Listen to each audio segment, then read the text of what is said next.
often with Love Thy Neighborhood episodes, it's where the blank meets. No, it's where the gospel. Where the gospel meets blank. Yeah. In second hesitations. There's always a moment that I regret you coming into the studio. And most of the time starts with hello.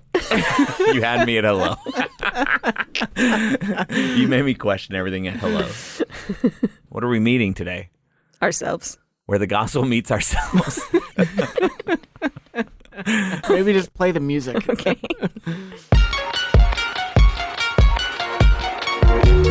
This is the Love Thy Neighborhood podcast. I'm Jesse Eubanks. I'm Lachlan Coffey. And I'm Rachel Zabo. And today we're all in the studio to bring back some of your favorite episodes. A stroll down memory lane. That's right. Yeah, how many are we doing? So we're doing 5. We had our listeners vote for their top 3, but we're actually going to do top 5 listener voted favorite episodes. It's nice to reminisce, look back. And it's because it's our 25th episode, too. Oh, my word. So it's like 25 of these things. It is. Yeah. That worked out really well. Yeah. No, that wasn't on purpose.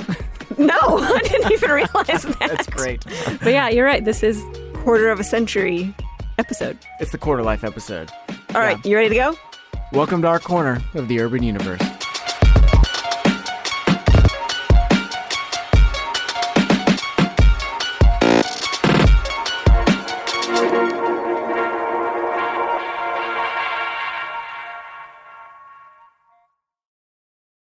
Okay, so what are we starting with? All right, we're going to start with episode 5. We're going to work backwards. So this is the fifth ranked episode. But at first, I want you to guess. Okay, number 5. Can we get a hint? So the ones that I love are the ones that I am in. Okay, here's a hint. This is one that you're not in. Okay, this is one that right. I'm in. Oh, Rachel's. This is me I'm sleeping. the co-host in this one. Okay, so you're the co-host. Mental illness. That was a good guess. Incorrect. It's not. Ah. No, it is not. So Sorry, number 5 is actually singleness. Oh, yeah. Singleness. Yeah. I remember being reminded again on that episode that we're not all called to be married. And so there doesn't have to be a plan of a single person, like what's your plan to get married? You know what I'm saying? Because your plan devised by the Lord himself might be to be single, and that's fine. I really liked, I loved telling the story about the artist who continuously changed her appearance in order to appeal to different guys. I thought that was really bizarre and fascinating and disturbing at the same time. Yeah. So that's the clip I have for you. Oh, it's about Sarah Martin. Yeah. And what she did. Yeah. So here's a clip of that story from episode number 18, where the gospel meets singleness. Maybe I am doing something wrong. So I kind of took it on as an experiment. I joined multiple Christian dating websites. And then I asked friends of friends through Facebook if they would participate in this project. Wait. Did she just say project? Wait, what project is she talking about? What is happening right now? So Sarah's an artist, and she likes to use her art to kind of explore different problems in the world. And so what Sarah decides to do is she's going to get on all of these Christian dating websites, and she's going to ask all these different single Christian men to give her a list of what they expect in an ideal spouse. Anything that comes to mind, what are some characteristics? What would they look like? What would you guys be doing on the weekends, on a day off? Things like that. Okay, and then Sarah is going to try and be whatever this person is that they've described. And then she's going to take a picture of herself or a video of herself as this person, send it to the men, and say, is this right? I would have 3 chances to meet their expectations and become that person for them. This is so bold. I either feel like this is going to be so amazing or just so terrible. Yeah. So did guys actually go along with this? Well, actually, not at first. I got kicked off of one dating site. A pastor who was on the dating site turned me in because he was really upset that I wasn't there legitimately to date. So anyway, it's kind of funny to get like a rejection letter from a dating website. It's like the dating police Gestapo like came after her. Right, that's like the ultimate rejection. Okay, so after that, eventually, Sarah did find 20 guys on these dating websites who said they would do it. And then the expectations started coming in. And at first, the expectations were pretty general, pretty normal. There was this super sweet guy in the military, and he just wanted somebody to tell him happy birthday and have a conversation with him. So we did over Skype. Oh, that's like so sweet. I know, right? Like, that's cute. Yeah, I kind of like that. But then it gets weird, okay? It's about to get really weird because some of the other men had expectations that were strangely particular. I want to come home from work and I want you to be making dinner in a dress and serving me impeccably. And I'm like, all right, okay. But then it would get even like more specific. And I want you to wear this certain kind of polka dot dress. So I'd go out and buy a polka dot dress and I would do the video. And then he was like, that was really close. I don't like that dress. I don't like your hair. Can you do it again? Oh my gosh. This guy even went so far as to say, I want your dress to be navy with white polka dots. I feel really gross, right? Like I feel like I need to go like take a shower. Like this is like, Yeah, it's weird. yeah, it's like so disturbing. And what's really weird is that this guy wasn't the only guy who had a very specific image in mind. They wanted me to physically like alter myself. Several people are like, you're a pretty girl, but if you lost like 15 to 20 pounds, like that was a normal thing. So I did. Hold on. This is like next level. Like she's physically altering herself because of their requests. Yeah. I mean, like, Sarah's totally committed to, this is the project, this is what I've said I'm going to do, and whatever they want, she's doing it. Yeah, it's like Sarah's like their little doll and they can do with her like whatever they want. Like that is super weird. Other people wanted me to pose like a Christmas card, a family Christmas card. So I did borrow babies and children of my friends to accommodate. You know, one guy was like an off-the-grid type guy that wanted me to be like self-sufficient, and learning to shoot a rifle was interesting. Learning how to sew and doing all this stuff that I didn't know how to do. Or I had to learn how to play the guitar a little bit. That took a long time.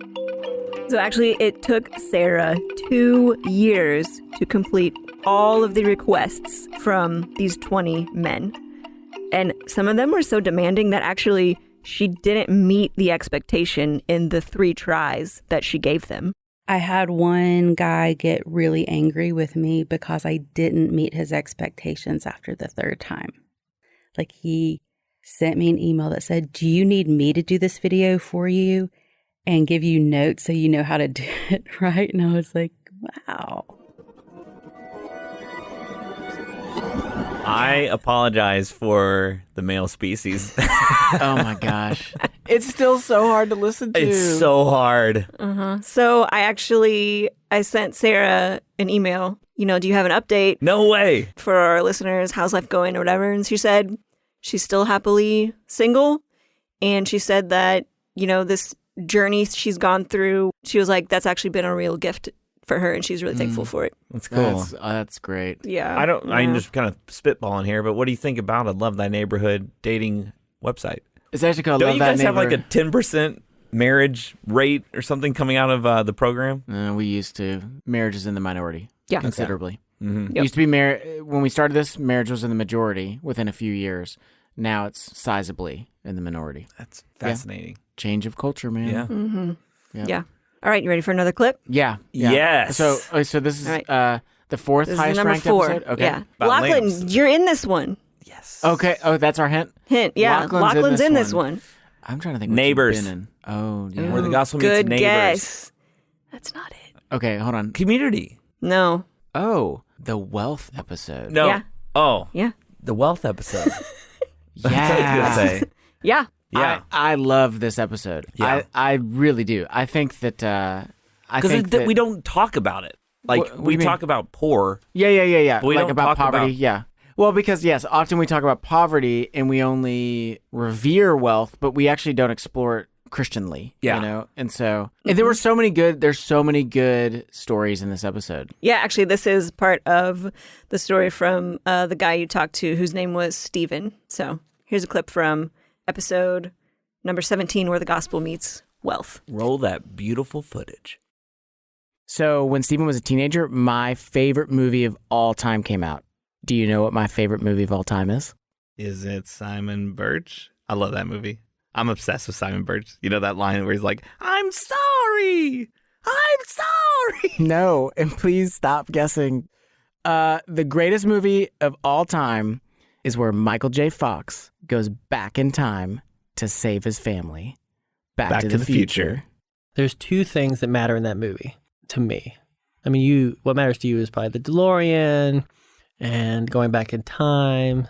But I saw the first scene where there's the speakers and the guitar and the pick, and he just plays like one note, blows up everything. Like, awesome. And then what does he do? First he cusses, which is crazy because that's what every 80s movie did. And then he jumps on a skateboard. So that guitar and the skateboard had Steven like hooked. And he decided like that is what he wanted to do with his life. He wanted to play guitar and he wanted to skateboard, which back in the 80s was synonymous with one thing, punk rock.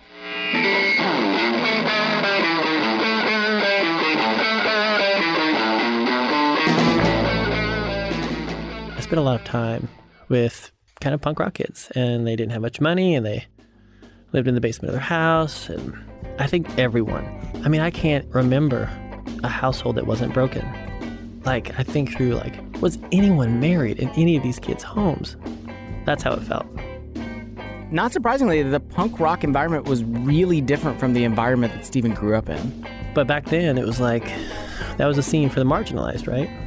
And there's a lot of poverty, a lot of emotional poverty and physical poverty. So spending his days with like all these punk rock kids and being in and out of all of these different punk rock kids' homes and then eventually touring in a punk rock band, like Steven's outlook on wealth, it changed. And not because he simply saw poverty firsthand, but because he had real relationships with these punk rock kids. So it gave great conversations of, you're wealthy, you know, you're better than us maybe, or you think you're better than us and we're poor. It was very easy to talk about. And it was easy to talk about because in punk rock, it's like almost your goal to offend people, right? And so the reality was these punk rockers would be brutally honest. Steven knew what they thought about him, and he knew what they thought about his money. And just being in that punk rock environment has really shaped much of Steven's outlook on wealth and poverty. Like, it's fine to interact with poverty by going, hey, you're poor. Here's $1, which you don't really do, but that's the idea. Like, let me give you something. I'm American. Let me fix you. But just be around poverty for a while. Just be here. In fact, Steven is still friends with some of these same guys from his punk rock days. And it's because he finds something in them that, honestly, he really struggles to find in the church. You know, it's nice to have someone who can outright call you out because they don't care. Living in the Christian community, in the Christian world, in the church, people are nice. So you don't form a lot of friendships where people don't care to offend you. Like, we're always making it our goal not to offend people. We really want to say things that we won't because we're not supposed to. I guess I miss the honesty a lot of, you know, when you're known to have a lot, even if people don't want anything now, they may one day. Let's not burn that bridge. And so to have someone that long term doesn't really care is very refreshing. It's weird to have a topic like that of wealth, and you think what are you going to talk about? Just opulence and how great it is. Mm. And then you hear, that's what I appreciate about Love Thy Neighborhood is you guys, when you all delve into a topic that seems superficial even, like wealth, you end up finding very raw feelings of people being affected by this topic, you know? Well, yeah, because there's like a huge relational component to it that we don't think about yeah, it always ties back in some way into community and relationship, like you're saying, Rachel. So Yeah. it's great. Great episode. All right, when we come back, we'll keep on making our way down the list. So stay with us.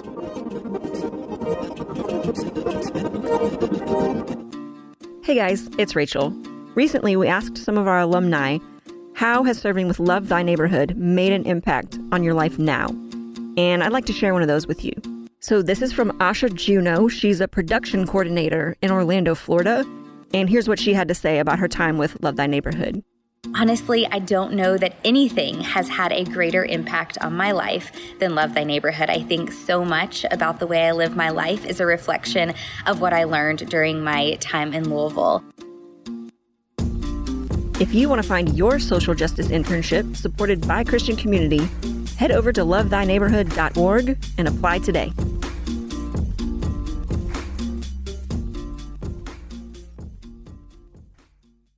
Welcome back to the Love That Neighborhood podcast. I'm Jesse Eubanks. I'm Lachlan Coffey. And I'm Rachel Zabo, and today we're going through our listeners' top 5 favorite episodes. Top 5, baby. All right, on to number 3. Any hints for us? This is one you've already guessed. I'm going to say, I'm going to guess mental illness then. Yeah, it is. Yeah. Yeah, mental illness, which I was surprised. You know, I'm not. I think it's a topic that people know that we have to be able to talk about, and it's something that affects all of us, you know, in various ways. And so, like, yeah. Do you think it's also more relevant than ever? Right, yeah, because all the reports show that, you know, younger generations have higher levels of anxiety and social phobias and, you know, mental health struggles, you know, yeah. So if you remember in this episode, the main storyline was about Deborah and her family, and they were missionaries overseas. And then Deborah started to get like really manic, and she eventually was hospitalized and diagnosed with bipolar disorder. You know, she got on medication, things got like evened out, she got stable, and things were looking, you know, generally like they could go back to normal. And then that's where this clip is going to pick up. So here's a clip from episode number 7, where the gospel meets mental illness. The psychiatrist said, you know, this is totally treatable. You could be high functioning, just like you've always been. And so his assessment and evaluation was that you guys could go back and go overseas.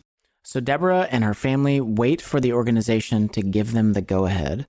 They are more than ready to go back to their home and their friends and their mission country. And then one day, the organization calls Deborah on the phone. I received a call from them and was told that because of my bipolar disorder, I was not able to get medical clearance to go back overseas. What was explained to me by the personnel was that they don't appoint people with bipolar disorder because a person who might be manic on the field might do things to lose their Christian witness. That was devastating. When they had come back to the States, they expected to return to their country. All of their belongings were still there. They had to have friends from that country pack up everything they owned and ship it to them. Deborah and Mark would never go back.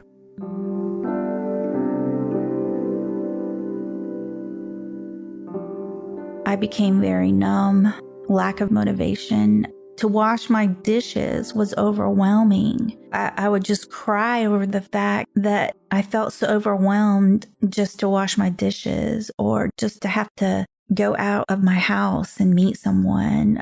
I became very isolated. It was very difficult to reach out to people. For a while, she's mainly spending time in the room, not really able to do things that she would normally be doing. And so I'm taking the kids to school, starting to make the meals. There was a lot of things that was like, in a small way, living like what it would be if you were a single parent.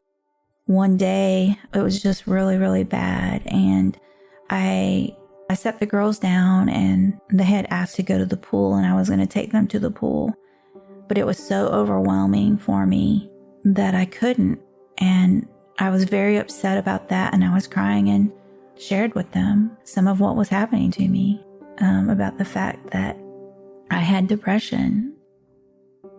Most of us would say that Deborah's experiencing depression because of what happened. Who wouldn't? Here's Dr. Briscoe again. The other part of bipolar is the down phase. People will say, well, this is a situational depression. Well, most depression is situational. It's maybe 5% of depressions that are come on out of the blue. But 95% of depression is going to be situational. An analogy I'd like to use is if you've ever had a really bad headache, you can't talk yourself out of a headache. You can't read scripture to get yourself out of a headache. You've got the headache. Depression is like a really, really bad headache that just doesn't go away for 9 months to 3 years. And just like her mania had religious connotations, her depression did too. I found it very difficult to pray. I found it very difficult to read the word. I felt like God was very distant from me, and I had never really experienced that in my life. I had a lot of shame about that because I felt like you should be farther along than this in your walk with the Lord.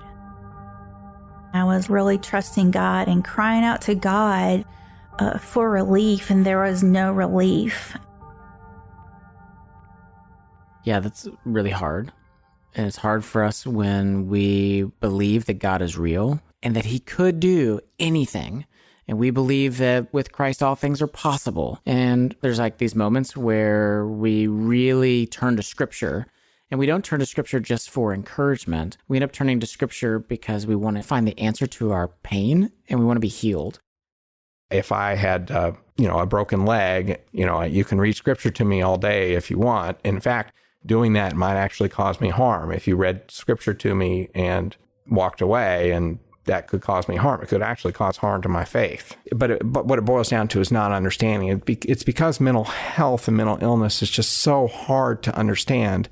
And my experience has been that people don't really get things like depression or panic attacks or anxiety until they've been through it themselves. It reminds me of like David in the Psalms. It's just not all how great, how amazing are you, God? Sometimes it's where are you, God? Like, I don't see you. I don't experience you. And here we are in a moment where it'd be very easy to talk about mental illness. And like that doctor was saying, like, just throw up scriptures and you can do it, guys, and throw rainbows and unicorns at people. But you're willing to get into the mess with it and have a real, honest, raw conversation. So Deborah's story is obviously like, it was really moving. But the other thing in that episode too is like, Rachel, you ended up actually sharing a lot of your personal story and your personal journey with mental illness and mental health as well. And actually, I've heard from a lot of listeners over the last couple of years about, what you shared in that episode and about how touching that was for them. What was that like for you to talk so openly about your own mental health? Actually, I love talking about it with other people. Like if someone's like in my community group, or like I'm hanging out with some friends and someone starts talking about like their struggles with mental illness or like this medication they had to take, like I love jumping in there and being like, hey, I take medication too, and just kind of like creating like a bond. And like a safe space. Yeah. It's like we can talk about that because the reality is other people do too. Yeah. Okay, so on these episodes, so number 5 was singleness, number 4 was wealth, number 3 was mental illness. So far, the episodes are kind of personal, like it's kind of... Yeah, they're not the big, like, justice topics, like, like incarceration or abortion or, homelessness, sex industry. Does this trajectory stay true? Like, does it tend to continue to be more like self-focused? Well, let's find out. So, number 2 on our list, this episode is like paramount to what we do at Love Thy Neighborhood. It's like, this is at the core of who we are. First episode. Oh. No. The neighboring episode. Yeah. Neighboring. I love this topic because it's like ground zero for the Christian life, it's like loving God, loving our neighbors. And yet a lot of times it's like, how do we do that neighboring thing? It's like so antiquated. The idea of young adults who by and large were not raised in a time of neighboring. Like they've been raised in an era where like their interaction a lot of times is happening digitally. They're commuters, so they tend to drive everywhere and their life tends to be pretty fragmented. So this idea of like knowing the people that live next door to you, knowing the people on your block, like I love in this episode that we get to hear stories of like young adults trying to do this really old-fashioned thing called neighboring. It's awesome. Mm-hmm. Yeah, and that's actually what our clip is it's one of our Love Thy Neighborhood alumni and her experience with neighboring. So here's our clip from episode number 8, where the gospel meets neighboring. Daisy Cooper is serving with Love Thy Neighborhood.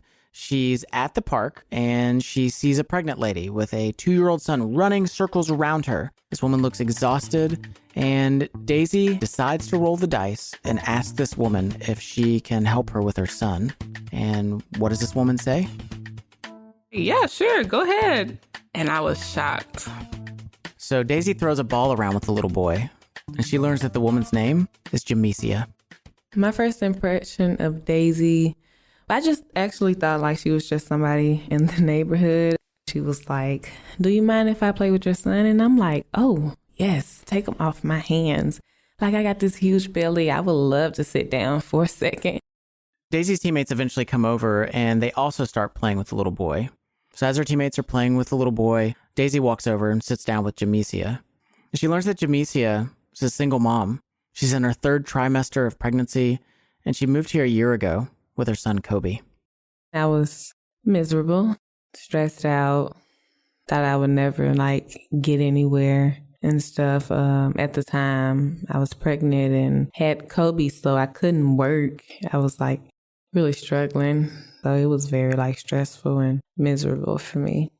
So they're really enjoying their conversation with each other. Daisy's really excited because she's finally met a neighbor. Jamesia is excited because she's got people playing with her kid.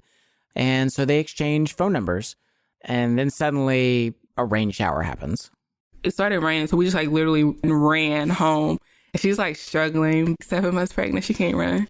So they part ways and each go home. And Daisy figured she probably wouldn't see Jamesia again, that this was just some random meeting. It was strange that I never saw her my whole summer because she lived 2 blocks from us. We always went to the park. She said she always went to the park. But no, it's really weird. But Jamesia was really curious about these people. Actually, I was hoping to run into them again after she talked to me about how much they were involved into the community, because they just seems to be so happy, and just calm about things. Now, remember, when Daisy and Jamesia met at the park, they exchanged phone numbers. And Jamesia is the only neighbor that Daisy has gotten to know. And so Daisy starts texting Jamesia often, asking her if she wants to come over, asking her if she wants to go to church, asking if she wants to meet up for dinner, wanting to spend time together. And it's just hard for Jamesia. Jamesia is a single mom with a baby on the way. And so Daisy starts asking herself, if I were in Jamesia's shoes, what would I want right now? And so she decides to throw Jamesia a baby shower. She was 7 months pregnant when we met her, and she didn't have things for this baby. So Daisy gets on Facebook and starts asking her friends to donate things and help throw this shower. And her teammates, they start doing the same thing. And it was really awesome also to see my roommates just come behind that idea, because for 6 people who've never had a baby to throw a baby shower, we're yeah, that's crazy. People donated tons of stuff, from baby clothes to a bouncer, food for the party, decorations for the party. They came to our party. And because Jamesia didn't really have friends to invite to the shower, Daisy just invited some of her own friends. It was a bit strange asking people to come to a stranger's baby shower, but they did. And some of the strangers that came to that shower, Jamesia is friends with some of them now. Here's Jamesia remembering the shower. It was amazing. They brought lots of gifts. Can't say that, so I went home with a lot of stuff that I was not expecting. After that, I just felt happy and joyful, just excited, yay, I have friends now. That baby shower ended up being a turning point for Daisy and Jamesia. After the baby shower and after seeing that Daisy was committed to be a part of her life, Jamesia accepted her invitation to go to church. And she started going to church every week. And then to Daisy's community group, which is a small, more intimate gathering of people from her church. A few months later, Jamesia's baby was born. Daisy and her teammates would often babysit for Jamesia, so she could go to community group, so she could look for a job, and even so she could attend a baptism class at church. And on the Sunday of her baptism, during her testimony, There's one person she specifically mentions by name. Here's a clip of someone reading Jamesia's testimony at her baptism service. I got pregnant again, and that's when I broke, and I cried out to God. I prayed and I asked God for help. But more than that, I needed redemption. He then placed Daisy Cooper into my life. Daisy became my friend and introduced me to Sojourn, where God really started revealing himself to me and molding my heart. He gave me clarity on what his word meant when he says, I am your stronghold. My faith began to grow more and more because I believe, as it says in 2 Corinthians 3, that my story is written not with pen and ink, but with the Spirit of the living God. Amen. So when I heard my name, I froze, but just like everything in me stopped moving. And I just like started crying, just broke down crying. I just didn't expect to be in her story, her testimony by name. It was real that I was a part of someone's story. Yeah, I love that story. Mm-hmm. Like So it really good. is like it's an incredible story because it started with something so small. It's just like Daisy's in the park, and then she's just like, oh, there's this kid, and this mom looks tired, and I'll help out. And it's like those little tiny acts, lead to Transformation. Jamesia's life just completely being changed by God. Mm-hmm. Yeah. You can't underestimate the power of relationships, like real relationships, and really being present. It's a story about perseverance, and it's like Daisy just kept showing up and kept trying to move forward and kept pursuing loving her neighbors. And in the end, like she did not end up best friends with 20 neighbors, but she ended up best friends with one woman who really needed her, and she really needed Jamesia. And so it's a story of perseverance too. All right.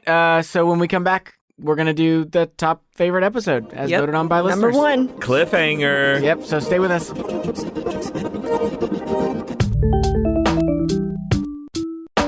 In today's episode of the Love That Neighborhood podcast, we're exploring some of our very favorite episodes. Well, one of our very favorite musicians here at Love That Neighborhood is a guy named Ryan O'Neal of the band Sleeping at Last. We actually interviewed Ryan on our other podcast, Love That Neighborhood Presents the Cast. Specifically, check out episode number 30, where Ryan flips the script and actually interviews us. So do you feel like, all the things that you just said that a 9 brings to other people, do you feel like you are able to bring that to yourself? No. Short answer to your question. No, I don't either. I don't either. have- And I'm trying to figure out how to change that. Check out Love Thy Neighborhood Presents the Cast by searching for the Cast wherever it is that you listen to podcasts, or by going to lovethyneighborhood.org/Enneacast. Welcome back to the Love Thy Neighborhood podcast. I'm Jesse Eubanks. I'm Lachlan Coffey. And I'm Rachel Zabo. And now it is time for our listeners' number 1 favorite episode. Woo! Number 1. Drum roll. Number 1. I gotta say, there are some episodes not on this list that I was positive were gonna be on this list. Really? Yeah. I thought the first episode would be on. Well, I thought that Maybe it is. LGBTQ would definitely be somewhere on this list. I thought social justice would be somewhere on this list. So you thought like hot button issues. Well, yeah, because those are the ones that are they get have the more highest number of clicks. listens. Yeah. Yeah. But maybe they're just clickbait. Yeah. But what do you think number 1 is? I don't know. Is it the first episode? I think it's racial reconciliation. So number 1 is racial reconciliation. Yeah. Is that's the by first a episode, landslide. right? Yeah. By a landslide. Yeah. Really? Yeah. It's like everyone's favorite. Well, it's an incredible story. Yeah. It's funny too to go back and listen to it because it sounds so bad. We were just little like kids. you could totally tell it's like, oh, we recorded this in the basement of the building. Okay, so all of you audiophiles will enjoy this clip. Maybe this is a chance for us to like confess. So like all of season 1 of the podcast, we didn't have a recording studio. I had to go into a friend of ours. Their ministry was they had just bought a brand new building, and it was totally empty, no construction done in it, and they said that we could use the basement. And so we went to this like huge building. It's like 60,000 square feet, and we went down into the basement, and then went into a closet. And it was me sitting by myself in a little closet. And in fact, I even interviewed Mike Cosper inside this little tiny closet. And it was like it was a closed closet. and there were no lights in it. Like, it was literally the two of But us if sitting you inside this little closet. Slowly push through the coats. Yeah. You get to Narnia. A lamp post. Mr. Tumnus? Yeah. But the first season of this podcast was like, we were so punk rock. It Yeah, was it's like, so it was funny. just like duct tape and any microphone we could get our hand on. But it's to the power of story that. Oh, it's an incredible story. Yeah, the power, the story was so incredible that, as long as the audio sounded decent, that we had a chance to, to tell a good story. So the clip I'm going to play for you for that is actually with your interview with Mike Cosper and his controversial sermon that he preached. That was sort of like the catalyst for a lot of stuff that happened in this church. So here we go. Last clip from episode number 1, where the gospel meets racial reconciliation. It was fall of 2014. Sojourn was preaching through the book of Ephesians, and they came to Ephesians chapter 2, which says, "For Christ himself is our peace, who has made us both one, and has broken down in his flesh the dividing wall of hostility." As soon as we knew we were doing an Ephesians series, we knew we'd come to this passage, and we had to figure out, okay, what are we gonna do with it? How do we want to approach it? That Ephesians 2 passage is famous for being a passage for these kinds of conversations around race, because it's, Christ tore down the wall of hostility. As a writer and blogger, Cosper had been sharing his thoughts on the recent happenings in Ferguson, Missouri, the shooting of Michael Brown by a white police officer, and the riots that followed. But I had been writing on race a good bit. And so the pastors asked me, hey, would you take this week, knowing that it was a tough subject, and that I at least had a certain fluency in how to talk about the questions or how to speak specifically to white people about these things. But having fluency doesn't make the words easy to say or to hear. Here's a clip from that sermon. Nick Kristof in the New York Times wrote a fascinating editorial called Are We All a Little Bit Racist? And he includes African Americans in this. And what he shows is that studies show this broad tendency to make prejudicial judgments about people with black skin. And what he points to, and this is so crucial for us to hear it, is that most of this bias is implicit. It's not conscious. And here's the thing. Racism isn't just politically incorrect. It's sin. And sin is dynamic and deceptive. Racism deceives us, and we think we've conquered it, but it persists in our hearts, and it persists in our culture. My goal was to get white members of our congregation to acknowledge there's still a problem here.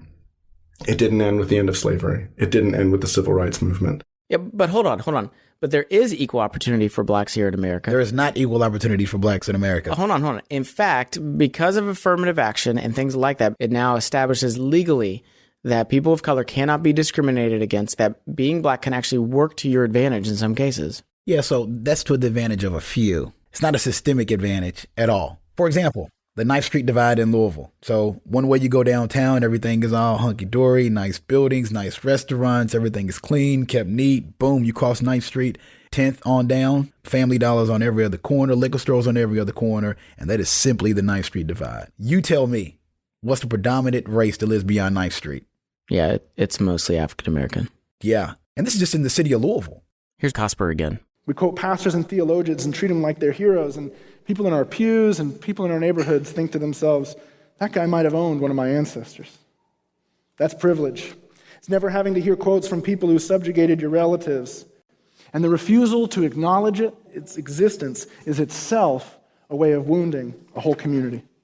And so you have this incredibly dark history and legacy, and it shadows a lot of what we do, and it shadows a lot of the reality of how it is. And yeah, it's way more fun to preach platitudes and sing some happy songs on a Sunday morning than go, hey, this is a big deal. And people are still hurting over this and being hurt by this now.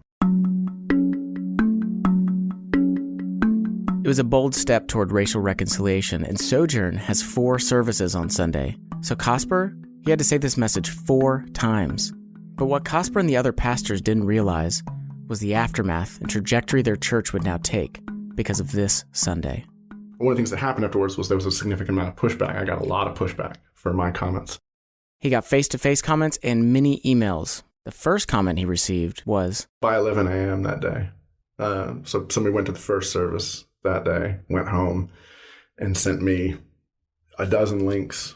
Just lots of these very hardcore right-wing kind of things, saying racism doesn't exist in America today. And this guy wasn't the only one who had an opinion. There were many white people who were very upset. I mean, I remember after one service, there were these gals sort of confronted me, white gals, born, raised in suburbs, and just vitriolic, just angry over the content of the message. You know, and essentially arguing, hey, you didn't preach the text, you brought too much politics or too much philosophy or this kind of the other, you know, we need to talk about Jesus. And not just white people, even the handful of black people in the church were upset too. There were African Americans who were angry that we were talking about this. They came to church and essentially they said, we deal with this all day long, all day, every day. I came to church to hear about Jesus and be encouraged. I don't want to sit through that. I have another friend who's a police officer who came and was actually encouraging about the whole conversation and shared some interesting stories from inside the police department, who said that as he was walking in, you know, one of his friends who was also a police officer was walking out and said, you don't want to go in there today. You don't want to listen to this. And it was, I mean, I went home, couldn't sleep that night. I was just rattled by it. And then the next day, I think I finally got to sleep at around 1 a.m, and I think I slept until 1 or 2 in the afternoon the next day. Just exhausted from the whole experience because of the sense of resistance in the room, the very obvious sense that you are saying things that people don't want to hear. This sermon made me more aware that even amongst my friends, even amongst people who I've lived life with and lived in community with for a long time, the problem runs deeper than we know. In the midst of all the backlash, Cosper says there were a few encouraging responses. There were 3 women in particular, African-American women, who attended that day, who just went out of their way to say thank you and just to share their own experience in the church. And, you know, and this tension for them, I mean, for all 3 of them, they were saying, look, I was hovering on the edge of this community, trying to understand, do I have a place here or not? Because here's this aspect of my life and it hurts. And I want to be in a church where people share that pain and where I'm welcome to feel that pain and talk about it. So here's my question to you all. That was episode number 1. Mm-hmm. So why did you all want to start with that episode as your first one? Do you remember? Can you go back into your catacombs, the incubation of this whole thing? Yeah, so originally it wasn't going to be the first episode. We actually produced episode number 2, where the gospel meets the sex industry. We actually completely finished that one. And then it was going to be the second episode, but as Rachel and I talked, we were like, man, that really feels like the first thing that we need to come out with. And part of it was because of what I said earlier, which is it's not that we all have to agree, but we have to learn how to talk about these things. And in particular on the issue of race, like, Christians just don't know how to talk about it. So what happens usually is that we break off into our little friend groups, and then we all just echo each other and reinforce our ideas, you know, that we already think. So we leave the conversation thinking the exact same thing as when we went in, and that's not always helpful. I think the idea of being able to share a real story of a real church that truly stepped into it, counted the cost of what does it look like to truly be people, you know, agents of reconciliation. Well, and didn't do everything perfectly either. No, right. Yeah, there were a lot of mistakes along the way. So it was like it was a very genuine story, you know, of like people who really wanted to do the right thing and really kind of screwed it up as they went, but they just kept moving forward, and God, you know, God in His grace kept meeting them. So we're going to have to revisit that story because so much has happened. There's been leaps and bounds since that episode came out within Sojourn. There's a whole lot of story the listeners can look forward to, right? Yes, we'd like to definitely. I hope we're so. hoping to revisit that That'd be cool. in the next year or two. Mm-hmm, Well, there we have it. Top 5 episodes per our listeners. We should have said this too. Obviously, we didn't include any episodes from season 3, so people couldn't vote on episodes from season 3. Oh, right. Yeah. They can only vote on episodes from seasons 1 and 2. Yeah, there's rules. Yeah, there's rules, people. I mean, we'll have to do it again. We can't just include season 3. Yeah. Okay, so it looks like we got to make it to episode 50, and then we can do another one. Best of. Yeah. A retro. Half a century. No. Not a century. That's not a half a century episode. No.